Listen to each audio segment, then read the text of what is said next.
The anguish of war.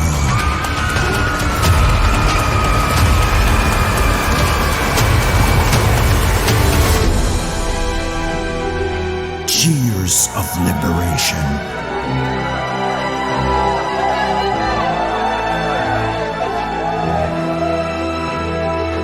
Echoes of treachery.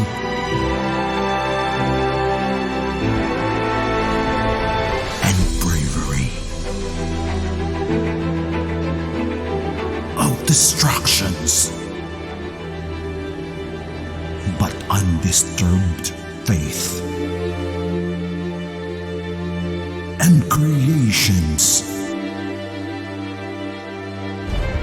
with relentless devotion.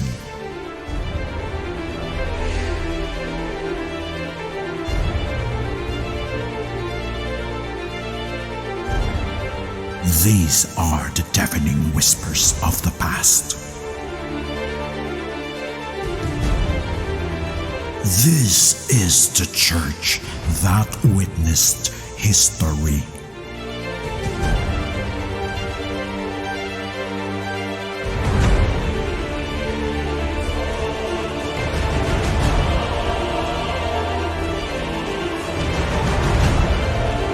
Now a strong monument of faith, once more shining as it faces a new dawn. Ravaged by time, standing for the future. The Kabanatuan Cathedral. Unearth the stories behind. Get your copies now.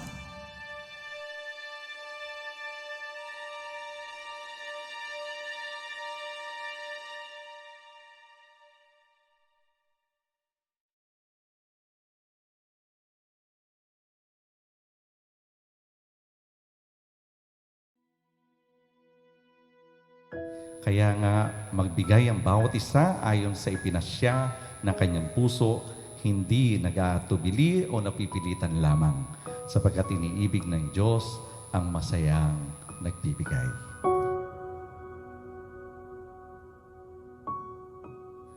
Mga minamahal na kapatid, kay Kristo, pagbati ng kapayapaan.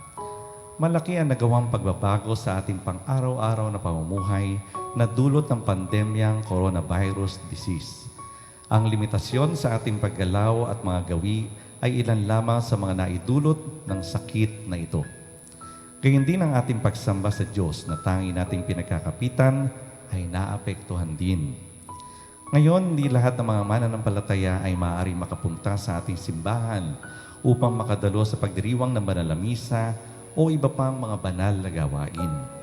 Gayunpaman, ang ating parokyang katedral ay sinisikap gumawa ng kaparaanan upang patuloy na matugunan ang ating mga pangailangang pang-espiritual. Nariyan ang araw-araw na live stream masses sa ating official Facebook page account tuwing 5:30 ng hapon at ating mga online devotional prayers. Kaugnay ng mga ito, ang ating simbahan naman ay lubos na nangangailangan sa kasalukuyan ng ibayang suporta o tulong pinansyal. Dahil ang karamihan sa mga mananampalataya ay hindi nakadadalo sa ating mga pampublikong misa, nalimitahan din ang koleksyon ng mga kaloob o donasyon. Sa gayong kalagayan, patuloy pa rin ang mga gastusin sa pagpapatakbo ng ating parokyang katedral. Kung kaya tayo ngayon ay naglulunsad ng isang programang tatawagin nating Sambahayang Lingap Simbahan. Nilalayan ito na tayo bilang magkakapatid kay Kristo at bumubuo ng kanyang sambayanan ay magkatuwangan at palagiang masuportahan ang ating inang simbahan. Upang ang lahat ay makibahagi, narito po ang mga kaparaanan bilang inyong gabay. Una, mangyari ang bawat individual o pamilya ay magpatala sa opisina ng ating katedral o kaya naman sa inyong Barangay Pastoral Council Chairman gamit ang forma na makikita ninyo sa screen. Ikalawa, ang programa ay pamamahalaan ng ating Pondong Pastoral ni San Nicolas. Katuwang ang lahat ng pamunuan ng Sangguniang Pastoral sa mga barangay, Pastoral Council Officers at mga block leaders nito. Ikatlo, ang mga nagpatala ay bibigyan ng mga sobre o envelopes upang paglagyan ng tulong pinansyal para sa ating simbahang katedral. Ang mga block leaders ang pupunta sa kanilang mga tahanan upang kolektahin ang mga nakahandang kaloob ng bawat isa o ng pamilya. Ang dalas nito ay naaayon sa inyong inilahad sa forma ng pagpapatala, maaaring buwanan o maaaring lingguhan. Ikaapat, matapos likumin ay dadalhin ang lahat ng sobre sa BPC chairman sa kapilya ng bawat barangay. Doon ay kaagad bibilangin ang nilalaman nito na kasama ang bawat treasurer at auditor ng pamunuan para sa pagsaksi. Itatala ang datos sa cash account sheet at gayon din ang mga pangalan ng mga naghandog upang magkaroon ng maayos na talaan ang ating parokya. Ikalima, ang lahat ng nalikom ay itatago sa pangangalaga ng BBC Treasurer. Ayon sa naipabatid na noong nakaraan ay mayroon ng schedule ang inyong mga barangay para sa pagpunta sa inyong kapilya ng collection agent ng ating Pondong Pastoral ni San Nicolas. Doon ay kanyang didikumin ang mga nakalap na donasyon at na makapagbigay ng karapatang resibo.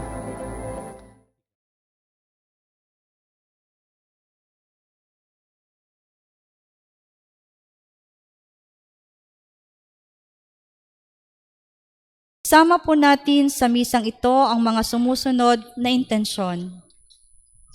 Para sa pasasalamat ng Kabanatuan Electric Corporation, pasasalamat ni na Jerry Ellen Gift Gonzales, Micaela Bongalaw, Jonathan Limuel Del Mundo and family, spouses Mario and Ann Lavinia, Zena Gingon and family, John Christopher Lina and family, para sa natatanging intensyon ni na Gerard Edsel Angeles at John Christopher Lina and family, at sa lahat ng intensyon ng ating mga taga-subaybay sa ating live stream.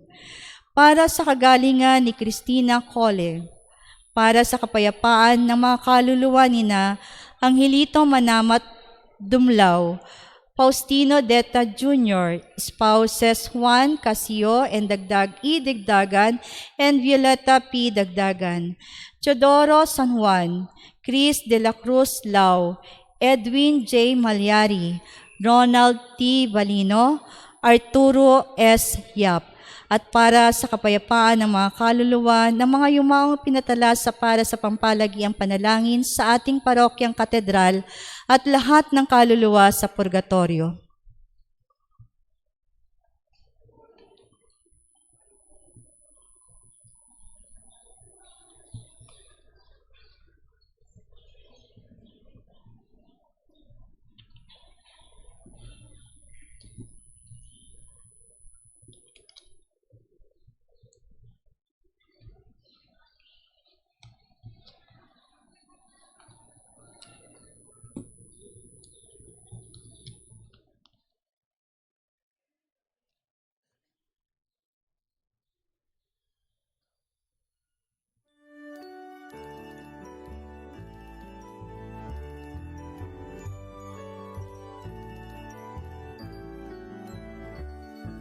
Magsitayo po ang lahat at bunggalak na makaisa sa pambungad na awit.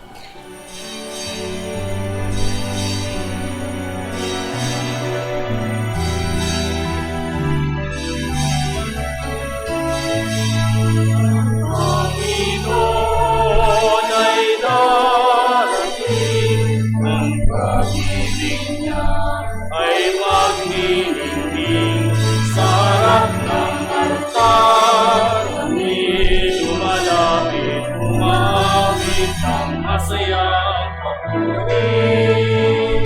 Buksan ang kandila ng buhay sa liwanag ng paghihintay, sa pagdating ni Jesus, nawa'y pagpalain. Ito ang aking dalangin. Ang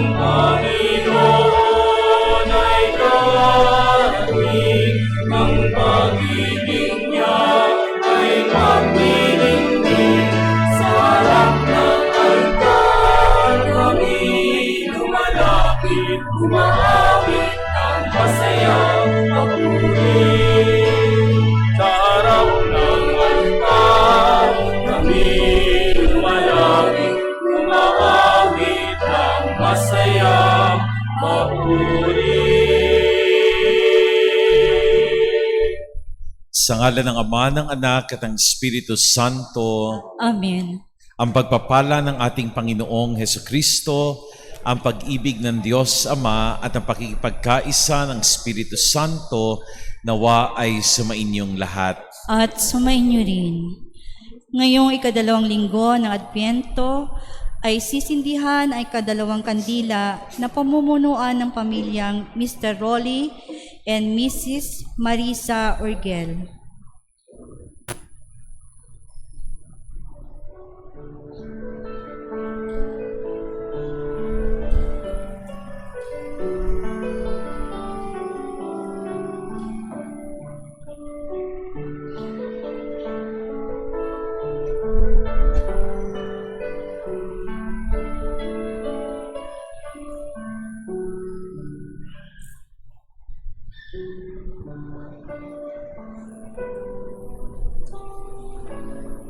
Panginoong Diyos, ang iyong sambayanan ay nagagalak na naghihintay sa pagdating ng aming manunubos na magbibigay liwanag sa aming mga puso at siyang pupukaw sa kadiliman ng aming kamangmangan at kasalanan na dulot ng aming pagkamasak sarili. Ibuhos mo ang iyong biyaya sa amin ngayon, aming nasindihan ang ikalawang kandila sa koronang pang-Adbyento, upang ang liwanag nito ay magsilbing liwanag ni Kristo sa aming buhay na tatanglaw araw-araw. Hinihiling namin ito sa pamamagitan ni Kristo na aming Panginoon. Amen.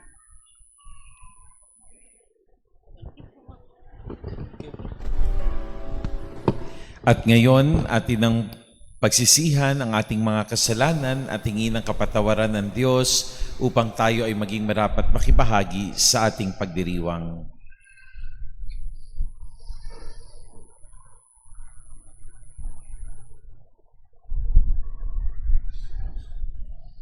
Inaamin ko Sa makapangyarihang Diyos at sa inyo mga kapatid, na lubha akong nagkasala sa isip, sa salita at sa gawa at sa aking pagkukulang. Kaya isinasamo ko sa mahal na Birheng Maria, sa lahat ng mga anghel at mga banal, at sa inyo mga kapatid, na ako'y ipanalangin sa Panginoong ating Diyos. kaawaan tayo ng makapangyarihang Diyos, patawarin tayo sa ating mga kasalanan, at naway patuloy tayong patnubayan tungo sa buhay na walang hanggan. Amen.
Manalangin tayo. Ama naming makapangyarihan at maawain sa aming pagsalubong sa iyong anak, huwag mong ipahintulot na maging hadlang ang aming mga pinagkakaabalahan.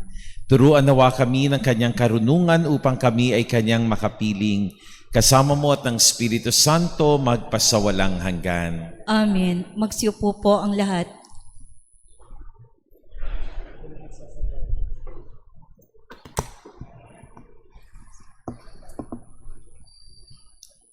Ang salita ng Diyos mula sa aklat ni Propeta Isaias.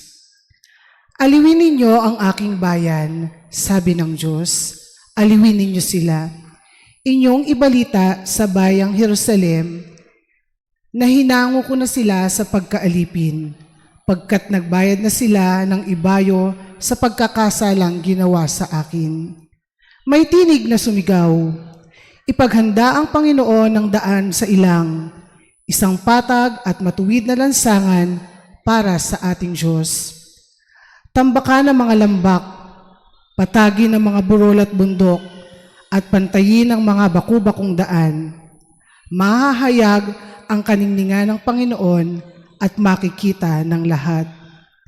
Siya mismo ang nagsabi nito, at ikaw, O Jerusalem, mabuting balita ay iyong ihayag. Ikaw, Sion, umakit ka sa tuktok ng bundok. Ikaw ay sumigaw, huwag kang masisindak. Sabihin sa Huda, narito ang iyong Diyos. Dumarating ang Panginoong makapangyarihan, taglay ang gantimpala sa mga hinirang. At tulad ng pastol, yaong kawang niya ay kakalingain sa sariling bisig, yaong mga tupay kanyang titipunin. Sa kanyang kandungan ay pagyayamanin at papatnubayan ang tupang may supling. Ang salita ng Diyos. Salamat sa Diyos. Pag-ibig mo'y ipakita, iligtas kami sa dusa. Pag-ibig mo'y ipakita, iligtas kami sa dusa. Aking naririnig magmula sa poon ang sinasalita. Sinasabi niyang ang mga lingkod niya'y magiging payapa. Kung mangagsisisi at di nababalik sa gawang masama, ang nagpaparangal sa pangalan niya'y kanyang ililigtas. Sa ating lupain ay mananatili ang kanyang paglingap. Pag-ibig mo'y ipakita, iligtas kami sa dusa. Ang pagtatapatan at pag-iibigay magdadaupalad. Ang kapayapaan at ang katwiray magsasamang ganap. Sa balat ng lupay pawang maghahari yaong pagtatapat, at ang katarungan naway maghahari mula sa itaas. Pag-ibig mo'y ipakita, iligtas kami sa dusa. Gagawing maunlad ng Panginoong Diyos itong ating buhay. Ang mga halaman sa ating lupai bubungang mainam. Sa harapan niya yaong maghahari pawang katarungan, magiging payapat susunod ang madla sa kanyang daan. Pag-ibig mo'y ipakita, iligtas kami sa dusa.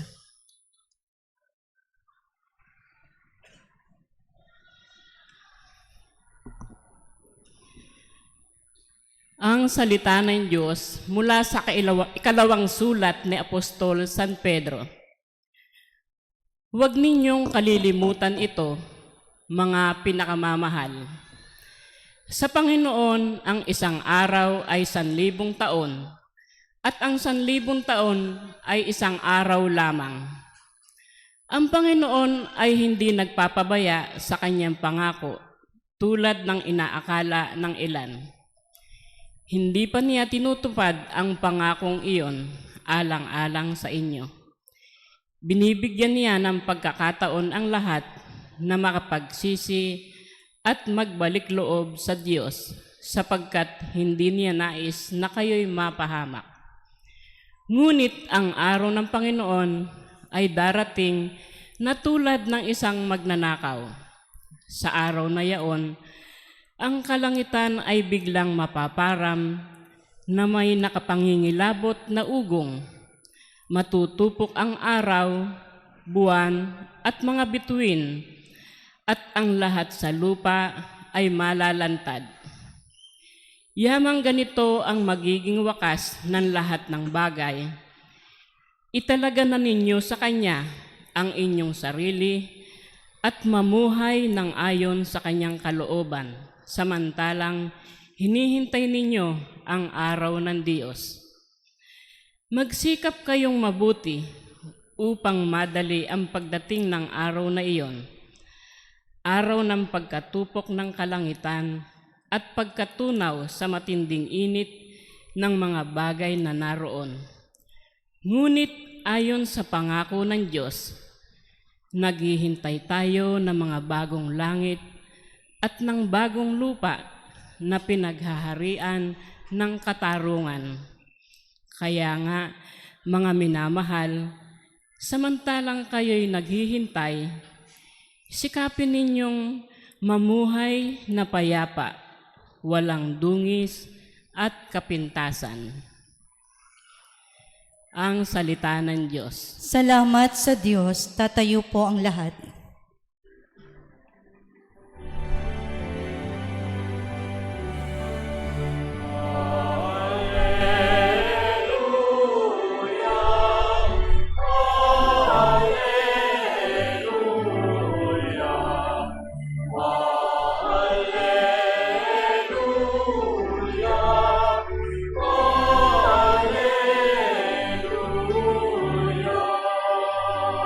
Daan ng poong nariyan na tuwirit ihanda sa Kanya, pagtubos niya'y makikita.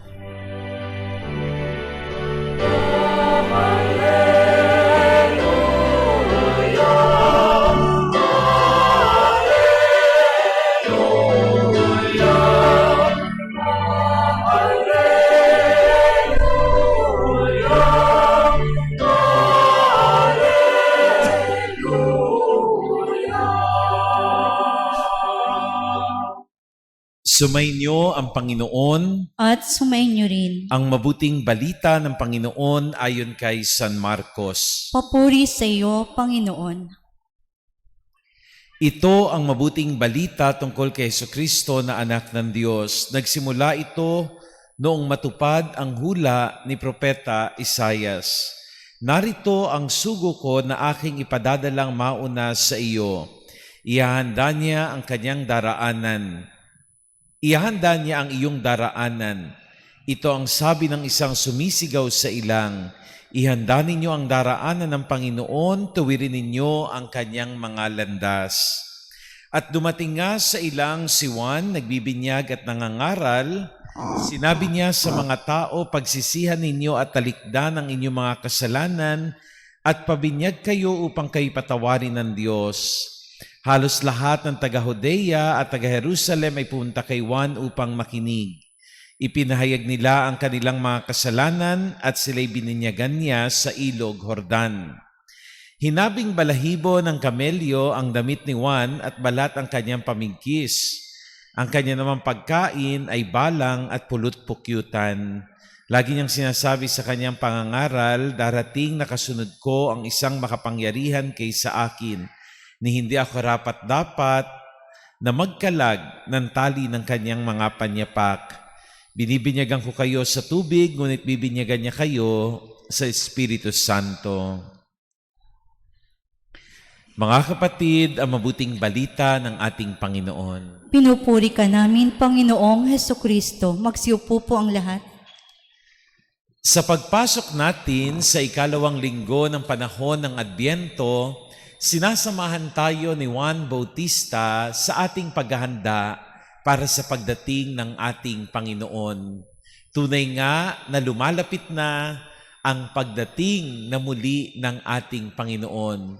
Tunay nga na hindi lamang natin gugunitain ang pagsilang niya, mahigit 2,000 taon na ang nakalilipas, subalit ang ating gugunitain din o ipagdiriwang at ipaghahanda ay ang kanyang nalalapit na muling pagbabalik. At ito mga kapatid ang binigang diin ni Juan Bautista sa kanyang mensahe.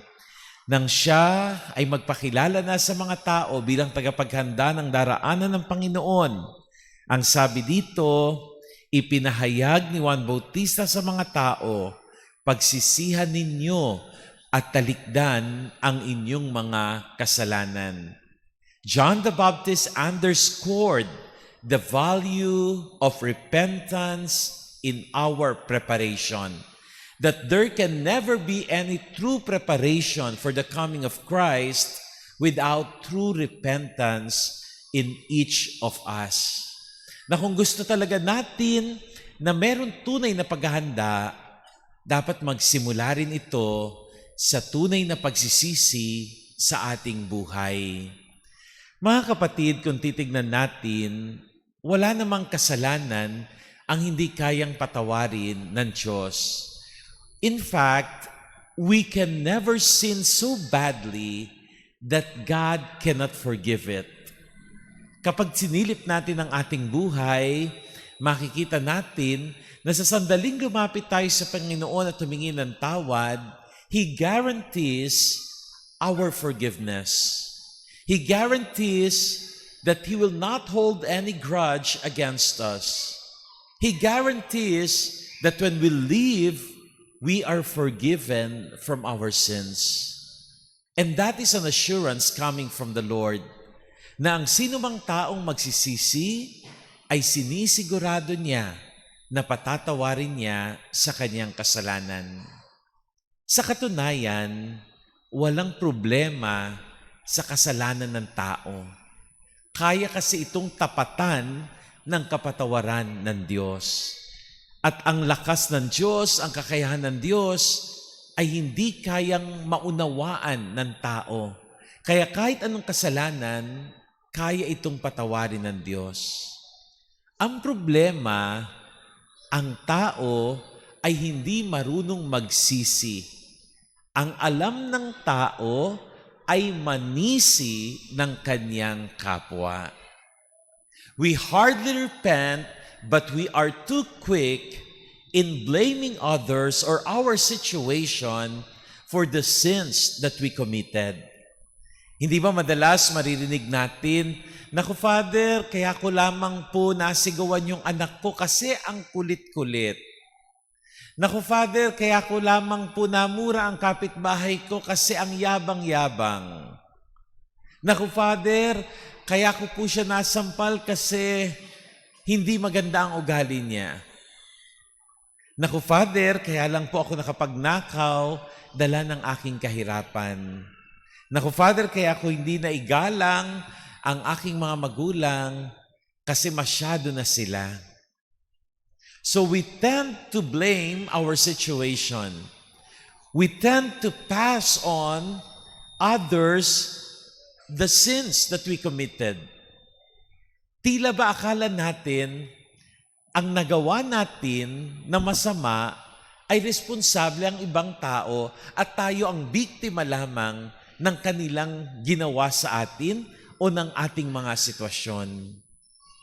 Mga kapatid, diyan madalas mahulog ang tao sa paninisi sa kapwa, sa paninisi sa kanilang kalagayan, at hindi sa tunay na pagsisisi. Paano ba mangyayari ang tunay na pagsisisi? Una, we should have the willingness to admit our sins. Ang sabi dito sa ating ebanghelyo, lumalapit sila kay Juan Bautista at ipinapahayag nila ang kanilang kasalanan. Even the time of John the Baptist, people who were coming to him were already acknowledging the sins that they committed. Alam nilang nagkasala sila. Alam nila na merong bigat sa kalooban ang kanilang ginawa. Alam nila na hindi mabuti ang kanilang iniasal. At yan lang ang hinihintay ng Panginoon sa atin, na matuto tayong umamin ng ating pagkakamali, na huwag nating pagtatakpan o bibigyang dahilan ang ating mga pagkakamali. Bagkus aaminin natin ito nang may kapakumbabaan sa harapan ng Diyos. Totoong hindi madaling umamin sa kasalanan. Hanggat maaari, ang gusto ng tao'y makalusot sa kasalanan, hindi ang umamin sa kasalanan. Pero walang ibang paraan upang tayo ay magsisi maliban sa unang hakbang na dapat nating gawin. At ang unang hakbang ay ang pag-amin. Mga kapatid, sa ating pag-amin sa ating mga kasalanan, ating ipinapakita sa Panginoon na tayo mahina. At dahil tayo mahina, kailangan natin ng Kanyang kapatawaran. Kailangan natin ng Kanyang habag na hindi niya kailanman ipagdadamot sa atin. Kailangan natin ng pangunawa ng Diyos na palagi namang ibinibigay sa atin. Kaya huwag tayong matatakot na aminin ng kasalanan sa Diyos. Huwag tayong matatakot na lumapit sa kumpisal at sabihin sa pari na tayo'y nagkasala at nais nating pagsisihan ang ating mga kasalanan. Pangalawa na kinakailangang elemento is our willingness to correct our mistakes, our willingness to abandon the wrong things that we have done. Mahalaga na magkaroon tayo ng resolution, na magkaroon tayo ng isang desisyon. Gusto ko nang magbago sa aking buhay. It will be good enough if we have the remorse to our offenses and we have this feeling of being bothered because of our transgressions. Kapag nawala yung pakiramdam na nakukonsensya tayo, nagigilty tayo, nagsisisi tayo sa ating mga kasalanan, mas nakakatakot yon. Pero ang dapat makita rin sa atin ay ang pagbabago na tunay tayong nagsisisi sa ating mga kasalanan. Minsan hindi natin masisisi ang ibang tao kung bakit hirap na hirap silang magpatawad kasi paulit-ulit na ginagawa sa kanila ang mali, pero hindi rin nila nakikita ang pagbabago sa bawat paghingi ng tawad sa kanila. Ilang mga tao ang naging manhid na sapagkat hihingi ng tawad, pero hindi pa rin makikita sa kanilang gawa ang ipinanghingi ng tawad. And true repentance must be coupled with real actions that speak of our remorse for the wrong that we have done, real actions that speak of our guilt that we want to correct because we know that we have committed something wrong. Mga kapatid, kung totoo rin ang ating paghingi ng tawad sa Diyos, dapat makita kahit unti-unti na nagsisikap tayo na tunay na magbago. Totoo na sa landas ng pagbabago, maaari pa rin tayong bumagsak. Darating pa rin ang panahon na makikita natin na tila hindi pa rin tayo matatag at babagsak tayong muli. Pero ang hinahangad din ng Panginoon sa atin ay ang paglabanan ang mga ganitong pagkakataon, that we continue to struggle and that we continue to struggle under the grace of God. Na kung ang biyaya ng Diyos ay nasa sa atin, tunay nga na mapaglalabanan natin ang mga tagpong ito sa ating buhay. Mga kapatid, ito ang panawagan ni Juan Bautista sa atin. Magsisi at hindi manisi ng ibang tao. Ang pagsisisi ay hakbang natin upang tayo makapaghanda sa pagdating ni Kristo. At para tunay na makapagsisi, kailangan may pag-amin ng kasalanan. Kailangan may pagbabago sa ating buhay. Hilingin natin na samahan tayo ni Juan Bautista upang ang tunay na pagsisisi, ang biyaya na makapagsisi ay makamit natin sa tulong ng ating Panginoon. Amen.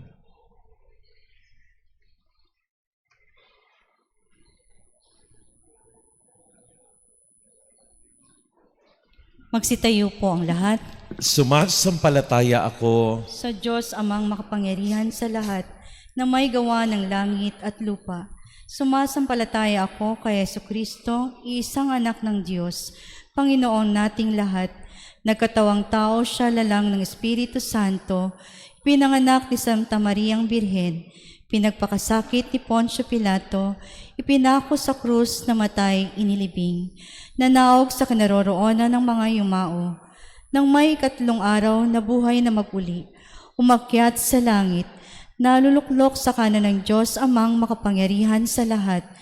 Doon magmumulang paririto at huhukom sa nangabubuhay at nangamatay na tao. Sumasampalataya naman ako sa Diyos Espiritu Santo, sa banal na simbahang katolika, sa kasamahan ng mga banal, sa kapatawaran ng mga kasalanan, sa pagkabuhay na muli na nangamatay na tao, at sa buhay na walang hanggan. Amen. Ang itutugon natin sa bawat panalangin, Panginoon, turuan mo kaming magsisi. Panginoon, turuan mo kaming magsisi. Katulad ni Juan Bautistang umakay sa mga tao para makilala si Jesus, naway maituro ng simbahan na si Jesucristo ang tanging tagapagligtas. Manalangin tayo. Panginoon, turuan mo kaming magsisi.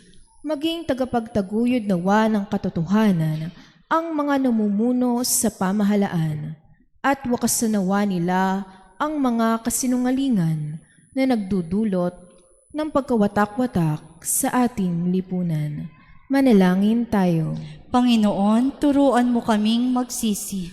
Tanggapin nawa ng bawat komunidad ang mga may kapansanan at makasalanan at tulungan silang magkaroon ng makabuluhang pamumuhay at makabangon muli mula sa kanilang paghihirap.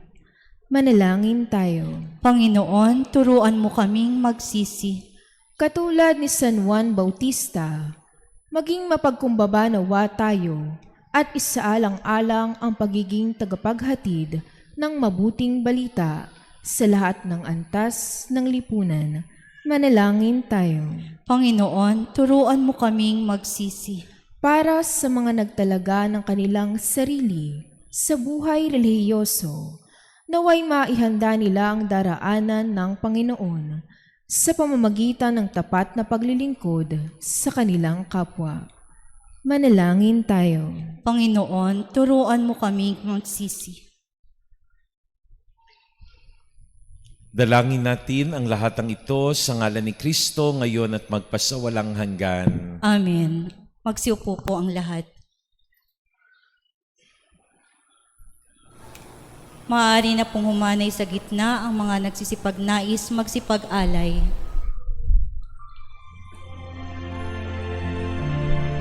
Para po sa mga sumasubaybay sa ating live stream mass ngayon, ay maaari po ninyong padala ang inyong love offering bilang pagsuporta sa ating simbahang katedral sa donation channels na nakikita ninyo ngayon sa inyong screen. Maraming salamat po.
Magsitayo po ang lahat.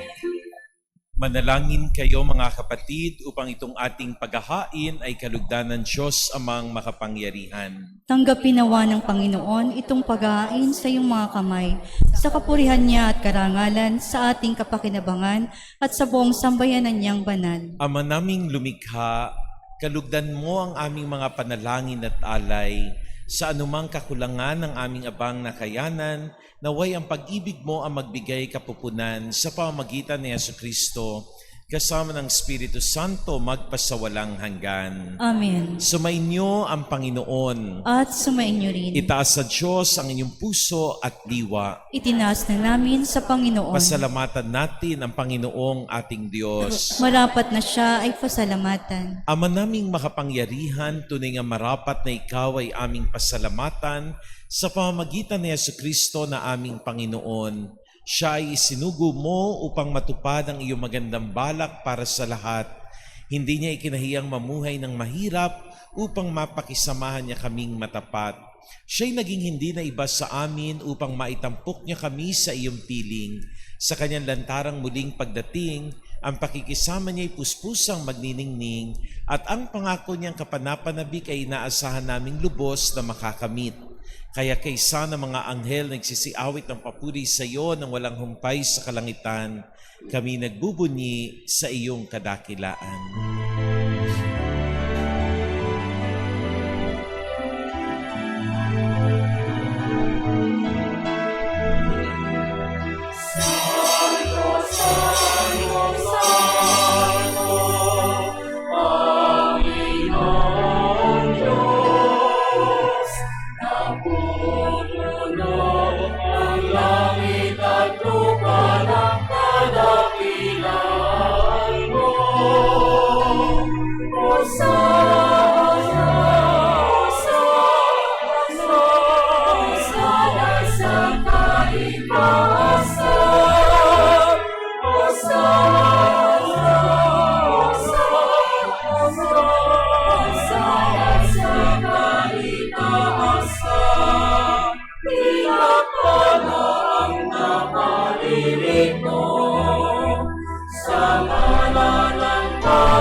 Magsinuhod po ang lahat.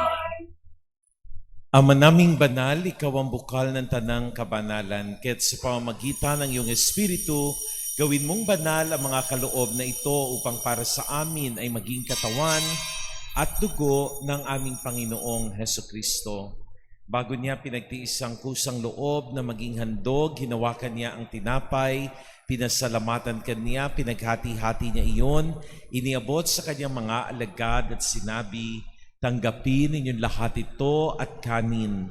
Ito ang aking katawan na ihahandog para sa inyo."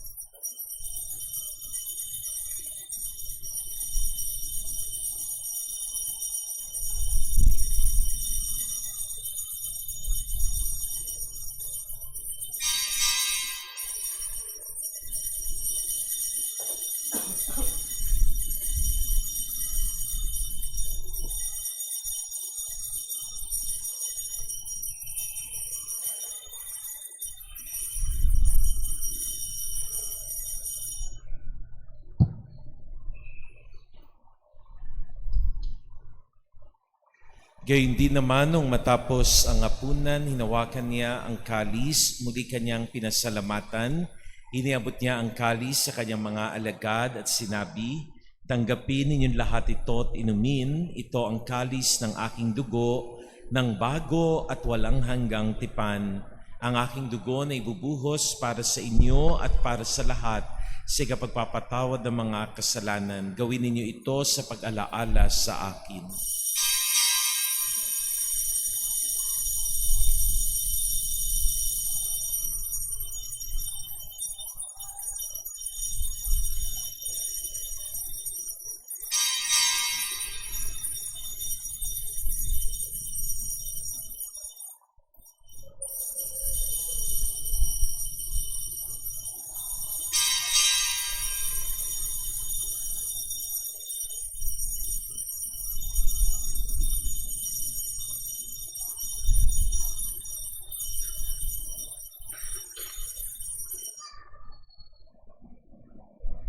Ipagbunyi natin ang misteryo ng ating pananampalataya. Aming ipinahayag na namatay ang iyong anak, nabuhay bilang Mesiyas at magpapalik sa wakas para mamayasan lahat. Ama, ginagawa namin ngayon ang pag-alaala sa pagkamatay at muling pagkabuhay ng iyong anak. Kaya't iniaalay namin sa iyo ang tinapay na nagbibigay buhay at ang kalis na nagkakaloob ng kaligtasan. Kami ay nagpapasalamat dahil kami iyong minarapat at tumayo sa harap mo para maglingkod sa iyo.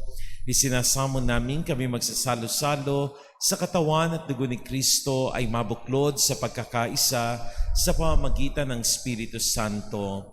Ama, lingapin mo ang iyong simbahang laganap sa buong daigdig. Puspusin mo kami sa pag-ibig kay San Francisco na aming Papa, ni Sofronio na aming Obispo at ng Tanang Kaparian. Alalahanin mo rin ang mga kapatid naming nahimlay nang may pag-asang sila'y muling mabubuhay, gayon din ang lahat ng mga pumanaw. Kaawaan mo sila't patuloyin sa iyong kaliwanagan. Kaawaan mo at pagindapatin kaming lahat na makasalo sa iyong buhay na walang wakas. Kaysa ng mahal na Birheng Maria na Ina ng Diyos, kaysa ni San Jose na kanyang kabiyak ng puso, kaysa ng mga apostol ni San Nicolas ng Tolentino na aming patron, at ang lahat ng mga banal na namuhay dito sa daigdig ng kalugod-lugod sa iyo, maipagdiwang nawa namin ang pagpupuri sa ikararangal mo sa pamamagitan ng iyong anak na aming Panginoong Hesukristo. Sa pamamagitan ni Kristo, kasama niya at sa Kanya, ang lahat ng parangal at papuri ay sa iyo, Diyos amang makapangyarihan, kasama ng Espiritu Santo, magpasawalang hanggan.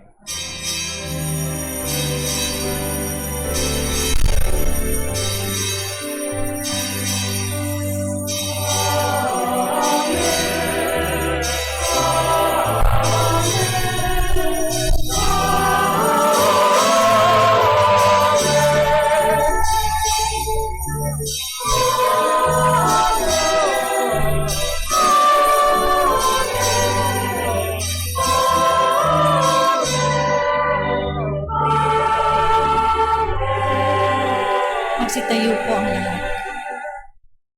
Awitin natin ang Ama namin.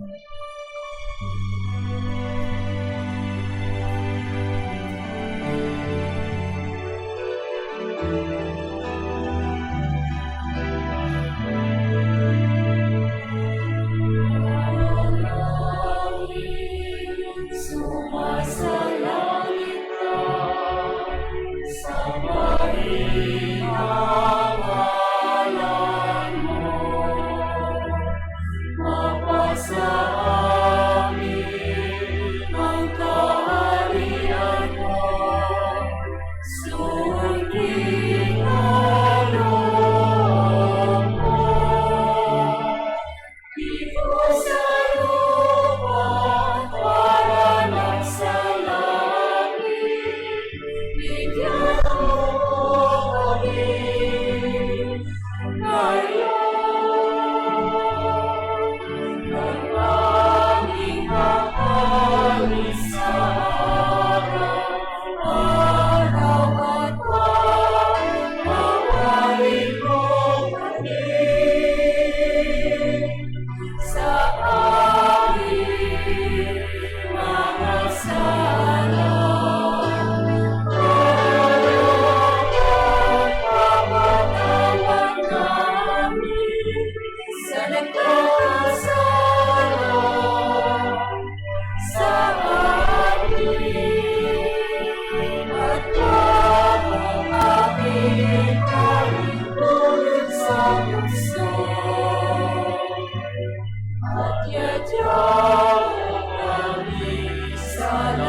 Hinihiling namin kami, O Diyos, sa lahat ng masama, pagkalooban ng kapayapaan araw-araw, iligtas sa kasalanan at ilayo sa lahat ng kapahamakan, samantalang aming pinananabikan ang dakilang araw ng pagpapahayag ng tagapagligtas naming si Jesucristo.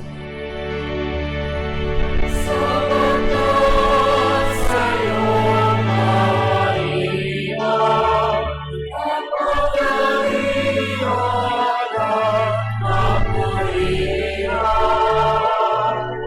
ngayon at magpakailanman, ngayon magpakailanman. Amen. Panginoong Hesukristo, sinabi mo sa iyong mga apostol, kapayapaan ang iniiwan ko sa inyo, ang aking kapayapaan ang ibinibigay ko sa inyo. Tunghayan mo, Panginoon, ang aming pananampalataya at huwag ang aming mga pagkakasala. Pagkalooban mo kami ng kapayapaan at pagkakaisa ayon sa iyong kalooban. Kasama ng Espiritu Santo magpasawalang hanggan. Amen. Ang kapayapaan ng Panginoon nawa ay laging sumainyo. At sumainyo rin. Magbigayan tayo ng kapayapaan sa isa't isa.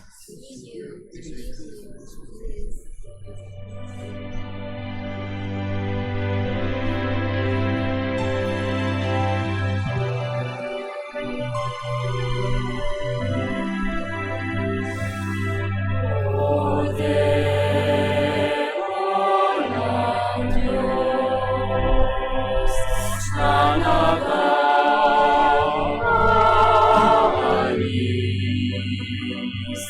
ng mga kasalanan ng sanlibutan. Maawa ka sa amin, maawa ka sa amin. O Deo ng Diyos, na nag-aalis ng mga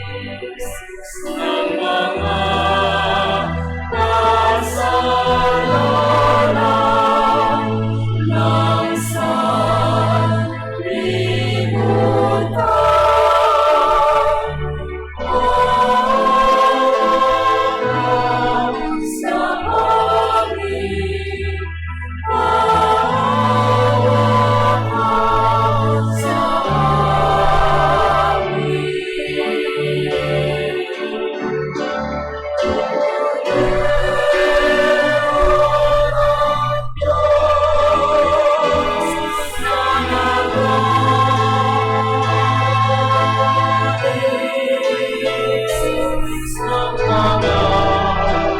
Maawa ka sa amin, maawa ka sa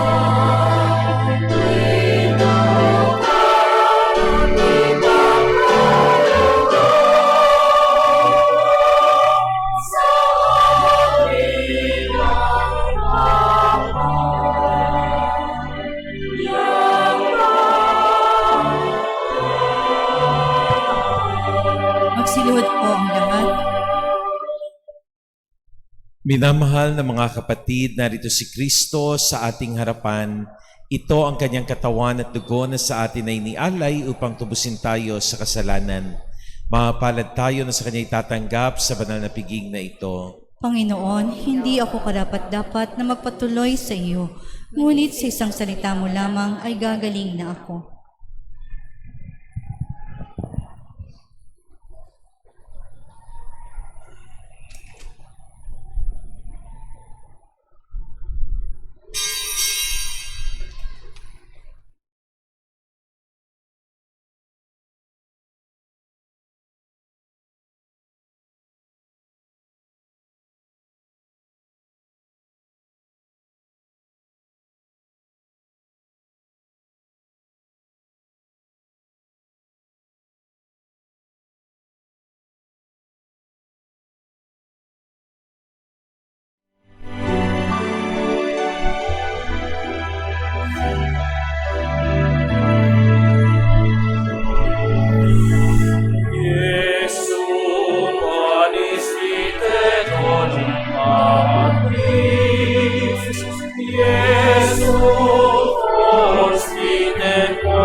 Mula sa lupa, sumigol kang masigla, matapos kang yurakan ng mga masasama. Sumilang ang liwanag ng mga nawawala, tinapay ng buhay, pagkain ng lupa.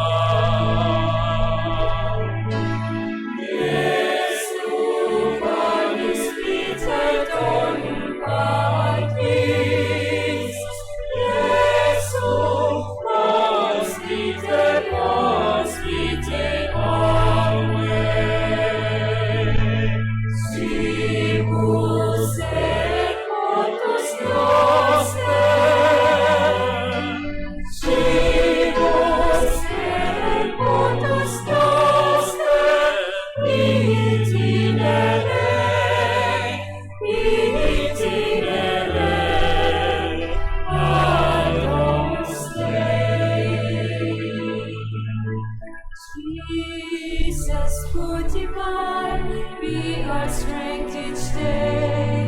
So we don't die as we witness to your love and care. To those in greater need, both near and far away, and we lift them back to you, all those who've gone astray.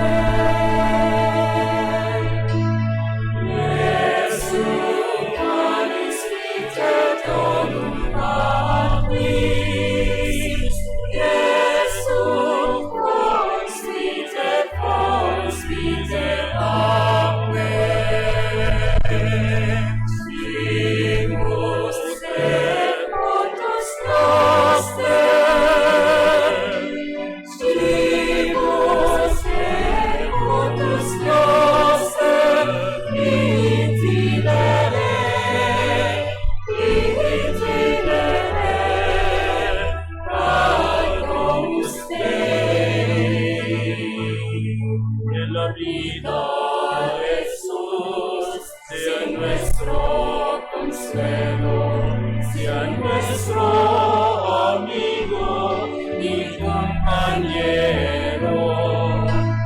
Siempre podamos responder nuestro llamado, siempre dispuesto a ser tu voluntad.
Magsitayo na po ang lahat. Manalangin tayo, Ama naming mapagmahal, kaming pinapakinabang mo sa iyong banal na salo-salo, ay turuan mong kumilala sa layunin ng iyong mga nilikhang bagay na dapat naming gamitin upang kami ay sumapit sa iyong piling. Sa pamamagitan ni Jesucristo, kasama ng Espiritu Santo, magpasawalang hanggan. Amen. Tayo po ay magsipo muna sumandali para sa ilang pabatid. Una, magkakaroon po tayo ng special collection para sa patuloy na pagpapagawa ng ating bagong SNT Cathedral sa Lakewood, Cabanatuan City. Inihikayat po na maging bukas palad ang lahat. Ikalawa, simula sa 19 ng Desyembre hanggang 23 ay ating pasisimulan ang ating Misa de Aguinaldo sa ganap na 8 ng gabi. Ang Misa de Aguinaldo naman po sa madaling araw ng Disyembre, 16 hanggang 24 ay sa ganap na 4 ng umaga. Kaugnay nito, sa pansamantala pong mawawala ng pagdiriwang ng banal na misa simula sa 19 hanggang 24 ng Disyembre dito sa ating katedral sa ganap na 5:30 ng hapon tuwing araw ng Lunes hanggang Biyernes at 5:05 ng umaga at 7 ng gabi sa mga araw ng Linggo. Sa kabilang dako, inaanyayahan ng lahat na manood sa ating Christmas Music Festival na pinamagatang Adeste Fidelis. Ito ay ginaganap 30 minuto bago pa simula ng ating mga simbang gabi at misa o Misa de Aguinaldo. Ikatlo, mga kapatid, nalalapit na naman ang panahon ng Kapaskuhan. Panahon na naman ng bigayan ng mga handog. Ang Pondong Pastoral ng San Nicolas ng Tolentino Katedral ay may programang Hapag-asa pang Noche Buena na naglalayong magbigay ng mga pang Noche Buena sa mga kapuspalad nating mga kapatid na nasasakupan. Sa gayon, ang Pondong Pastoral ay kumakatok sa inyong mabubuting puso na magbigay o mag-donate in goods or cash para sa pambili ng mga pang Noche Buena. Sa bawat donation na maibibigay, ang benefactor ay magkakaroon ng isang Christmas ball or tag na isasabit sa ating Hapag-asa Christmas tree. Sa iba pang detalye ay hanapin lamang si Sister Celia Cruz o makipag-ugnayan sa ating opisina at ganun din sa ating Pondong Pastoral booth. Ika-4 at panghuli, lubos po tayong nagpapasalamat sa pamilya ni Mr. Rolly and Mrs. Marisa Urgel na siyang nagsindi ngayon ng kandila sa ating korona ng Adbyento. Maraming salamat po.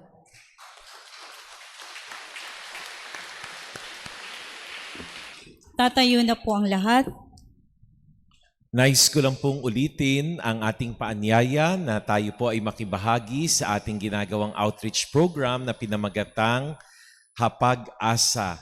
Inaglalayon ang ating outreach program na makapaghatid ng Noche Buena package sa mga kapatid nating nangangailangan para sa darating na Kapaskuhan. Sana po ay makibahagi tayo sa programang ito. Paglabas po natin sa ating courtyard, makikita po natin merong green booth doon at doon po natin makukuha ang mga Christmas decors na maaari nating isabit sa ating Christmas tree. Ang bawat Christmas decor po na isasabit natin ay may halagang donasyon na siyang gagamitin natin para sa ating outreach program.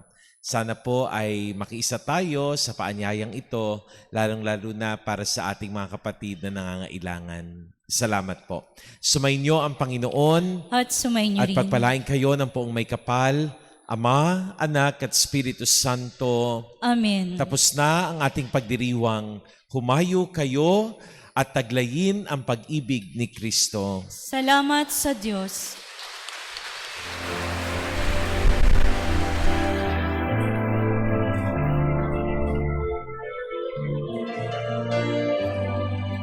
Balang araw ang liwanag, matatanaw ng ulan, ang kagandahan ng umaga